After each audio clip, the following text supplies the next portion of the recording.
De retour à Investissement 101 pour le segment numéro 15, le tout dernier. Et pour vous, dans cette capsule, j'ai deux commentaires et un mot de la fin. Sans plus tarder, on poursuit ce qu'on a débuté au segment précédent. On a un investissement à faire, on a un 10 000 à investir. Et si vous vous rappelez, on avait trois comptes où on peut faire des investissements. Les deux premiers, c'était notre CELI, ensuite notre REER et la porte numéro 5, notre compte imposable, qu'on a décidé d'éliminer. Et la raison pour ça est très simple, il n'y a aucun avantage à faire nos investissements-là si on a de la place dans les deux. CELI et REER, c'est des comptes qui ont des avantages avec l'impôt. Alors, le premier choix qu'on doit faire, c'est de dire au gouvernement et à l'Agence du revenu quelles vont être les règles du jeu avec notre investissement. Si on choisit la porte CELI, il y a certaines règles qui s'appliquent. Si on choisit la porte REER, il y a d'autres règles qui s'appliquent. C'est des comptes avantagés, donc il y a des limites. Alors, il faut s'assurer que on peut se permettre d'investir 10 000 $, qu'on a cette limite-là nous est disponible, on a le montant qui est disponible. C'est pour ça qu'il est important de sauver nos contributions, surtout avec le REER. Une fois qu'on a déterminé qu'il y a de la place, je vous ai donné deux scénarios. Vous êtes en début de carrière, dans la vingtaine, on sauve nos contributions REER pour plus tard, on décide d'y aller avec le CELI. Deuxième scénario, vous êtes dans la quarantaine, et c'est évident que vous n'atteindrez jamais le sommet de la pyramide et vous décidez de faire votre contribution dans un REER et votre taux d'impôt, vous allez le mettre dans le CELI. Avant de débuter et de parler de nos choix d'investissement, comment investir et se construire un portefeuille, il y a un sujet que je veux aborder, c'est le sujet de la diversification. Et ça s'applique surtout pour ceux qui décideraient de se construire un portefeuille eux-mêmes et d'aller choisir à la position numéro 1, d'aller choisir leurs actions eux-mêmes. Il est extrêmement important de comprendre qu'on ne veut pas mettre tous nos œufs dans le même panier, donc ça nous prend plusieurs compagnies. Combien de compagnies? Entre 20 et 30 serait idéal. Avec ça, on a diversifié, notre argent est réparti parmi plusieurs compagnies. S'il y avait de mauvaises nouvelles pour une d'entre elles, ce n'est pas tout notre argent qui est là, c'est seulement une partie. Donc entre 20 et 30 serait un bon chiffre à essayer d'atteindre.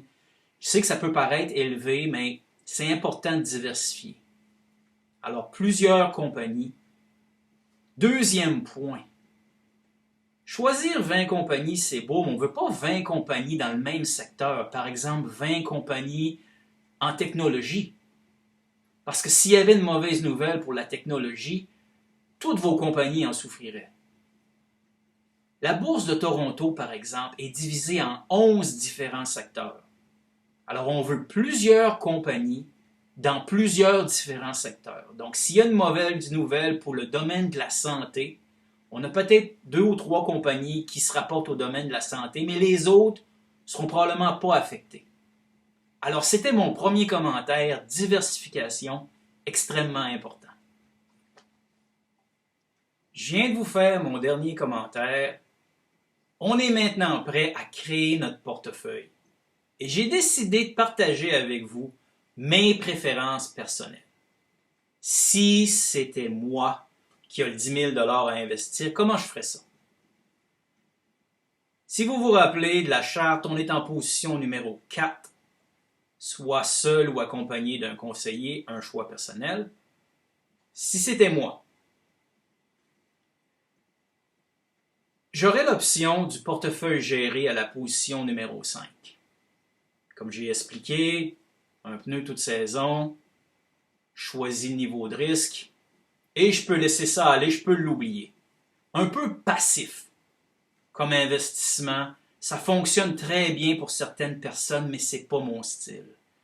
Je suis un gars qui aime d'être impliqué, trop passif pour moi, pas intéressé. Je pourrais construire moi-même mon portefeuille, aller choisir moi-même mes actions, Et il y a plusieurs personnes qui sont intéressées par ça. Le problème que j'ai avec ça, personnellement, c'est qu'une fois que j'ai bâti mon portefeuille, je suis très occupé au début, mais une fois que c'est fait, ça ressemble à un portefeuille géré. Ça devient passif. Le portefeuille est fait. Je ne vais pas le modifier régulièrement. Je le regarde aller, mais j'y touche plus. Je ne suis pas vraiment intéressé. Et en plus de ça, je réalise très bien la quantité de travail que les gestionnaires de portefeuille et leurs équipes mettent dans la sélection des titres. Je ne suis pas prêt à investir de la recherche comme ça. Mais pour ceux qui sont intéressés, je vais partager avec vous quelque chose. Si vous vous rappelez, l'objectif de ma présentation, c'était les notions de base. Dans ce segment ici, le présent, je vais partager deux notions avec vous. Ce n'est pas vraiment des notions de base, mais vous l'avez mérité. Vous êtes resté avec moi tout le long. Pour ceux qui sont intéressés à bâtir leur propre portefeuille, si vous vous rappelez, je vous ai parlé des dividendes. Dividendes, c'est une partie des profits que certaines compagnies, certaines sociétés distribuent de façon régulière à leurs actionnaires. C'est une preuve de stabilité et de sécurité quand la compagnie est capable à toutes les années de donner un dividende. Et il y a un titre qu'on donne à ces compagnies-là si non seulement elles payent un dividende régulièrement à toutes les années, mais si elles augmentent le dividende à toutes les années. Après l'avoir fait pendant plusieurs années, elles qualifient pour le titre d'aristocrate. Alors, si vous êtes intéressé à vous bâtir un portefeuille et vous aimeriez aller choisir des sociétés qui sont solides avec des bonnes finances, faites vos recherches, cherchez les aristocrates des dividendes. Et vous allez voir que aux États-Unis, c'est impressionnant.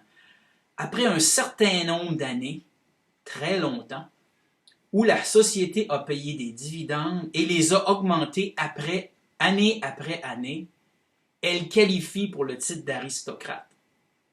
Il y en a plusieurs, il y en a des centaines comme ça aux États-Unis. C'est la même chose au Canada. Au Canada, c'est pas aussi exigeant pour qualifier, mais très bon endroit à aller magasiner des aristocrates des dividendes.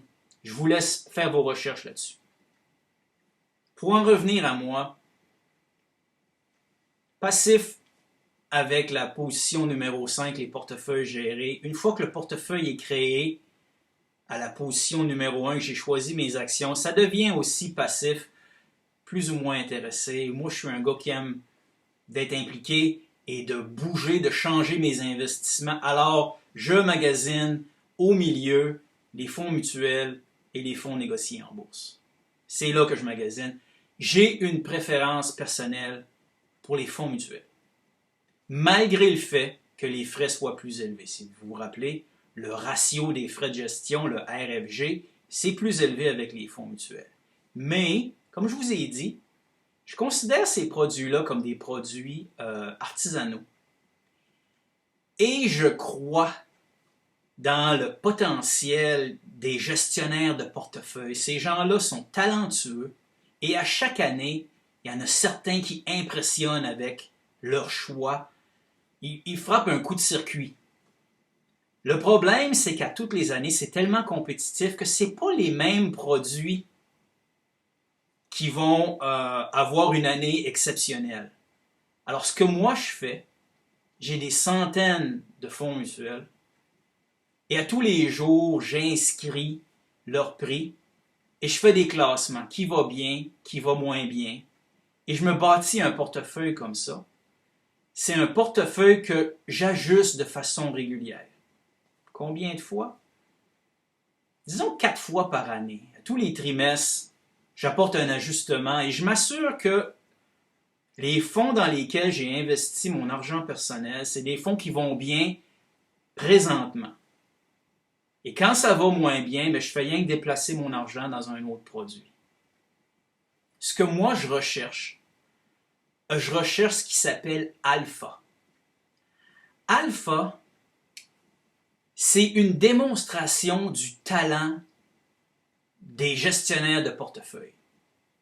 leur choix de société après avoir fait leurs analyses et leurs recherches. Ils sont capables de construire des produits. Et ces produits-là, quand les étoiles s'alignent pour eux, les produits ont des performances exceptionnelles. Donc, être capable de battre les marchés, ça s'appelle être capable de produire alpha. Alors, c'est le concept d'alpha, c'est de battre les marchés, que le talent du gestionnaire lui permet d'avoir des performances au-dessus de la moyenne. Alors, je suis à la recherche de alpha.